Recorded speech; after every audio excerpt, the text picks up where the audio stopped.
Assalamualaikum warahmatullahi wabarakatuh. Bertemu kita lagi dalam episod kisah para nabi dan para rasul. Episod kita pada kali ini kita nak membincangkan seorang nabi yang famous dalam kalangan kita, famous dalam kalangan anak-anak kecil kan. Kalau kita masa kecil lagi dulu, saya ingat lagi masa kecil dulu kita menyanyi lagu Nabi Yunus alaihi salam ditelan oleh ikan nun dan sebagainya. Nama telah pun famous. Begitu jugalah adanya dalam Al-Quran, begitu jugalah disyarah oleh Nabi dan disyarah oleh para ulama. InsyaAllah kita akan kongsikan kisah Nabi Yunus alaihi salam. Kisah Nabi Allah Yunus alaihi salam diceritakan oleh Allah Subhanahu wa taala sendiri di dalam Al-Quran. Bahkan baginda Nabi SAW pun menceritakan di zaman dahulu ada seorang hamba ataupun Allah telah mengutuskan seorang Nabi yang di sebuah negeri yang bernama Ninawai. Dialah Nabi Yunus alaihi salam. Ingat tak satu kisah yang Nabi SAW baru saja dihalau daripada bumi Taif. Nabi dalam keadaan cedera, maka Nabi berehat di satu ladang anggur. Ketika itu pemilik ladang anggur itu melihat Nabi dalam keadaan kepenatan, dalam keadaan yang cedera, maka dia mengarahkan pekerjanya untuk menghantar makanan kepada Nabi SAW. Pemuda itu yang bernama Adas. Maka Adas bawalah makanan anggur itu, maka diberikan kepada Nabi. Ketika itu Adas tak tahu itu adalah Rasulullah, Nabiullah. Adas tahu, wahai pakcik, ini makanan yang dihadiahkan oleh tuan aku kepada kamu, wahai pakcik.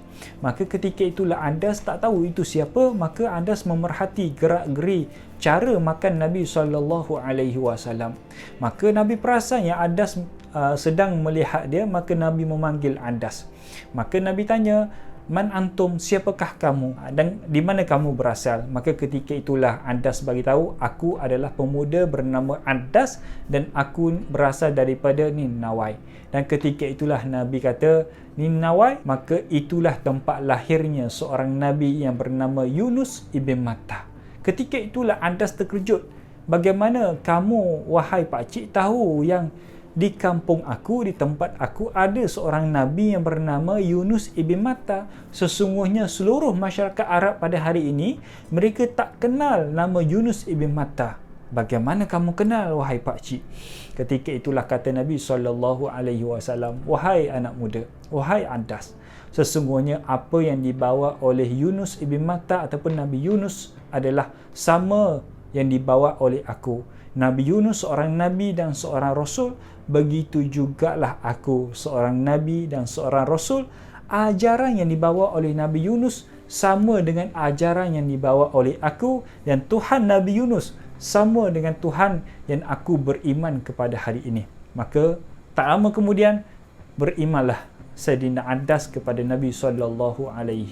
Maka kisah Nabi Yunus alaihi salam ni, Nabi Yunus diutuskan di sebuah kampung yang bernama Ninawai. Setelah lama Nabi Yunus alaihi salam berdakwah kepada masyarakat Ninawai itu, mereka ni berdegil. Mereka tak mau ikut ajaran Nabi Yunus alaihi salam, sehingga kan Nabi Yunus alaihi salam beri satu warning kepada mereka, beri satu amaran kepada mereka. Saking degilnya mereka, sampaikan Nabi Yunus memberi warning, memberi amaran, seandainya kalian masih lagi tidak mau ikut ajaran Allah, ikut suruhan aku, maka bala Allah akan turun kepada kalian. Mereka ni, sifat mereka biasalah orang-orang yang tidak mau menerima kebenaran. Mereka pada awalnya mereka tidak memperdulikan warning ataupun amaran daripada Nabi Yunus alaihi salam. Maka Nabi Yunus kata, "Tunggulah kalian selama 3 hari, maka hari yang ketiga itu bala Allah Subhanahu wa taala akan turun kepada kalian." Maka setelah daripada itu Nabi Yunus mempersiapkan barang-barang dia, mengarahkan pengikut-pengikut dia, dan tak lama kemudian Nabi Yunus mempersiapkan barang-barang dia dan Nabi Yunus keluar daripada kampung itu. Kerana bala Allah ni akan datang, maka Nabi Yunus keluar daripada kampung itu. Kerana bila mana bala Allah datang, tak kisahlah kamu ni beriman tak beriman, semua akan kena. Maka bila mana Nabi Yunus telah pun beredar daripada kampung itu, selang beberapa hari-hari yang ketiga, orang kampung melihat satu awan yang berwarna hitam. Saking hitamnya awan itu, mereka melihat langit-langit itu berwarna hitam dan adanya api-api di celah awan itu. Mereka setempat berasa ketakutan sehinggakan dikatakan oleh para ulama, sehingga seorang ibu tidak mengenal siapakah anak mereka. Isteri tidak mengenali siapakah suami mereka. Masing-masing melarikan diri di antara satu sama lain, meminta ampun kepada Allah, mencari Nabi Yunus alaihi salam. Sebab mereka takut pada ketika itu. Adakah ini hari pembinasaan? Adakah hari ini yang disebut oleh Nabi Yunus alaihi salam? Saking takutnya mereka sehingga anak mereka tidak memperdulikan. Maka Allah ni bersifat dengan kasih sayang. Luar biasa kasih sayang Allah Subhanahu Wa Taala. Seketika mana bala belum lagi turun, mereka telah pun bertaubat kepada Allah. Disebabkan taubat mereka kepada Allah lah, Allah mengangkat balik bala itu. Tak jadi Allah turunkan bala. Bala tak jadi turun, jadi cerah balik langit ketika itu. Hilang kesemua api-api yang berada di celah awan-awan. Nabi Yunus melihat daripada jauh awan itu datang. Hairannya Nabi Yunus melihat awan itu kembali jadi hilang. Nabi Yunus hairan, bimbangnya Nabi Yunus. Dan Nabi Yunus tak kembali kampung dia kerana Nabi Yunus khawatir. Kerana syariat ketika itu, sesiapa yang bercakap bohong, hukumannya adalah bunuh. Bunuh hukuman dia, sesiapa yang bercakap bohong. Ketika itulah bila mana Nabi Yunus tengok bala tak jadi turun, bala tak turun, dia takut orang kampung mengatakan dia ni penipu, pembohong. Maka Nabi Yunus membawa diri. Tak tahu nak pergi ke mana, maka Nabi Yunus pergilah berjalan-jalan sampailah di sebuah tasik, di sebuah sungai yang mana Nabi Yunus nak naik sungai itu, nak menyeberangi laut dan sebagainya. Bila mana Nabi Yunus naik di sebuah kapal, di mana kapal itu ramai orang. Dan dikatakan oleh para ulama, kapten kapal itu mengenali itu adalah Nabi Yunus alaihi salam, orang yang beriman kepada Allah, orang yang baik. Orang kenal, kapten kapal itu kenal. Kamu Yunus, aku kenal kamu, naiklah kamu wahai Yunus alaihi salam. Maka belayalah kapal itu bersama dengan Nabi Yunus alaihi salam. Dan di atas kapal itu banyak sangat manusia. Lalu bila mana dalam perjalanan mereka, tak lama kapal itu dipukul ombak. Dipukul ombak dengan sangat kuat sehingga kapal itu tak boleh nak bergerak dan stuck di situ sahaja kapal itu.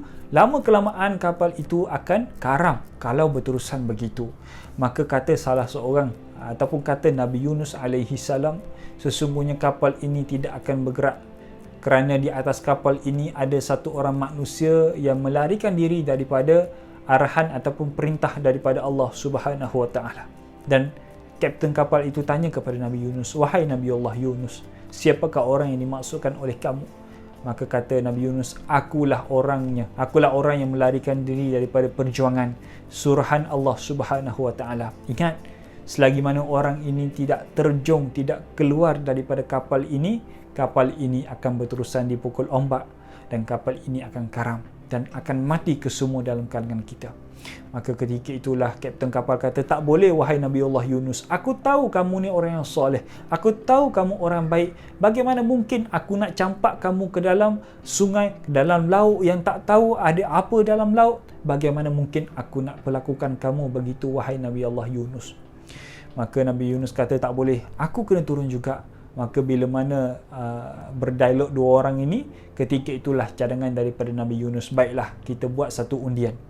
Nama siapa yang dipetik, nama siapa yang terpilih, maka orang itulah akan kena terjun daripada kapal ini.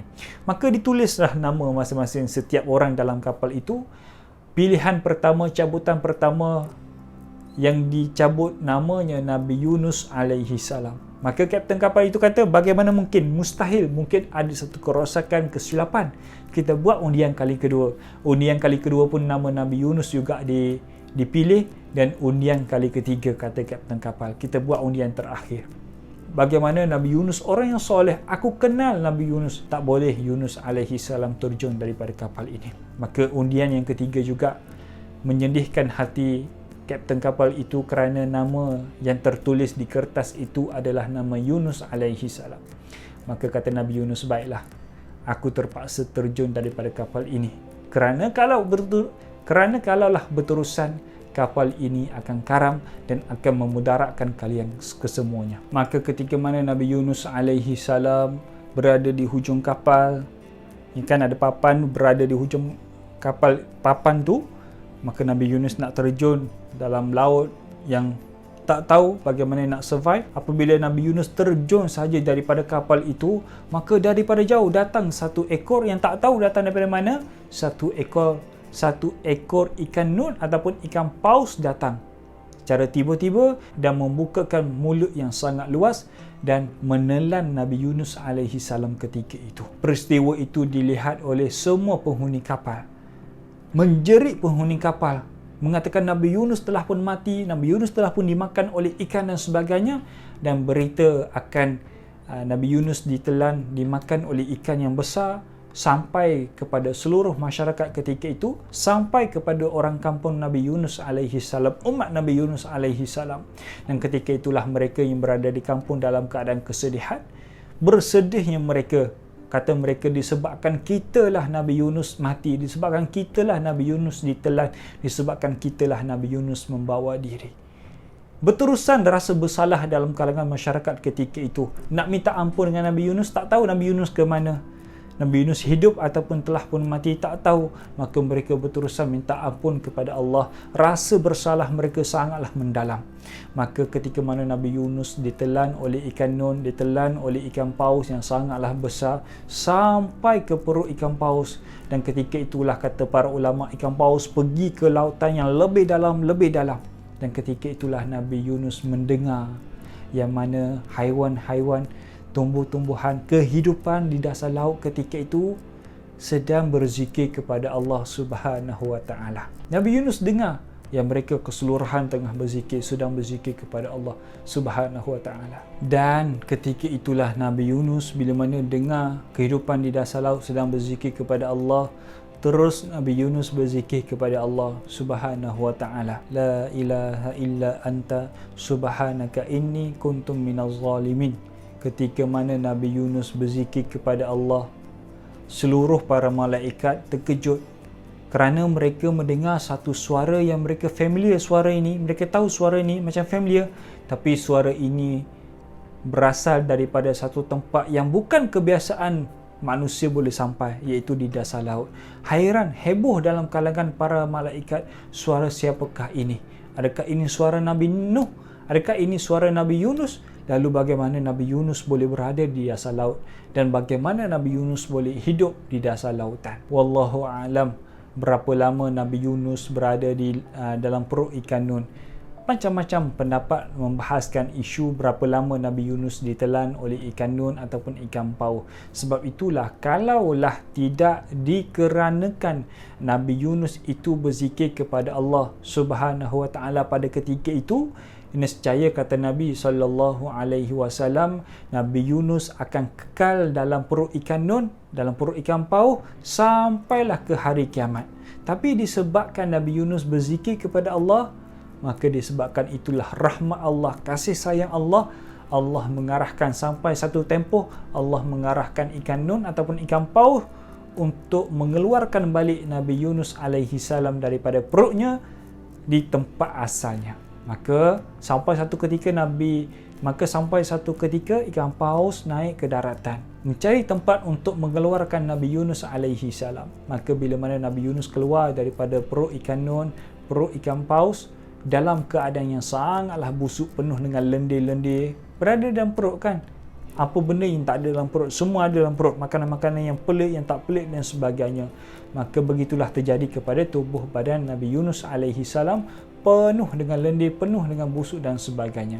Dan ketika itulah Allah memberi satu bantuan kepada Nabi Yunus alaihi salam dengan mengeluarkan sepohon pokok yang sangat besar. Pokok itulah tempat Nabi Yunus berteduh, dan di pokok itulah keluar buah-buah yang sangat segar yang boleh dimakan oleh Nabi Yunus alaihi salam. Nabi Yunus keluar daripada perut ikan nun diibaratkan seperti seorang bayi yang tak boleh nak berjalan keras kaki, yang tak boleh nak bergerak banyak sangat. Yalah, berapa lama berada dalam perut ikan nun? Berapa lama Nabi Yunus tidak bergerak? Berapa lama Nabi Yunus tidak berjalan seperti orang normal? Maka begitu mana dikeluarkan daripada perut ikan nun, Nabi Yunus bukan macam orang biasa ketika itu dalam keadaan yang susah nak bergerak dan sebagainya. Disitulah tempat Nabi Yunus, di pohon yang besar, di pokok yang besar, daun yang besar, disitulah tempat Nabi Yunus beristirahat. Selang beberapa lama Nabi Yunus beristirahat, ketika itulah lalu seorang budak. Maka Nabi Yunus panggil budak itu, "Wahai budak, kamu berasal daripada mana?" Maka jawab budak itu, "Aku berasal daripada kampung Nabi Yunus alaihi salam."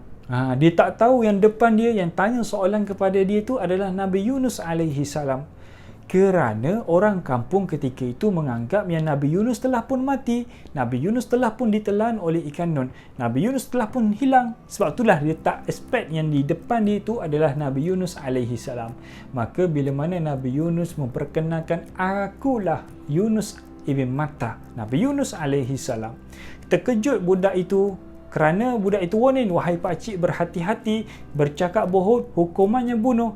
Maka bila mana disahkan oleh orang kampung, maka semua orang kampung terkejut dan semua orang kampung gembira bila mana didapati di hadapan dia itu adalah Nabi Yunus ibn Matta alaihi salam, Nabiullah Rasulullah. Maka bersoraklah orang kampung menunjukkan keimanan mereka kepada Nabi Yunus, menunjukkan yang mereka telah pun beriman kepada Allah, mengikut ajaran Nabi Yunus. Mereka telah pun insaf atas perbuatan mereka. Mereka menunjukkan kepada Nabi Yunus, nak zahirkan kegembiraan kepada Nabi Yunus alaihi salam. Dan begitu jugalah Nabi Yunus meneruskan dakwah, mengajar manusia kepada kebaikan dan memberitahu manusia yang mana salah dan yang mana betul. Itu kisah Nabi Yunus alaihi salam. Antara seorang Nabi yang cekal, antara seorang Nabi yang banyak kesabaran dia. Walaupun diuji tidak pernah melatah, walaupun diuji tidak pernah mempersoalkan ujian yang Allah Subhanahu wa taala berikan kepadanya. Itu sahaja kisah Nabi Yunus alaihi salam. Insya-Allah kita sambung kisah Nabi yang seterusnya dalam episod yang seterusnya. Assalamualaikum warahmatullahi wabarakatuh.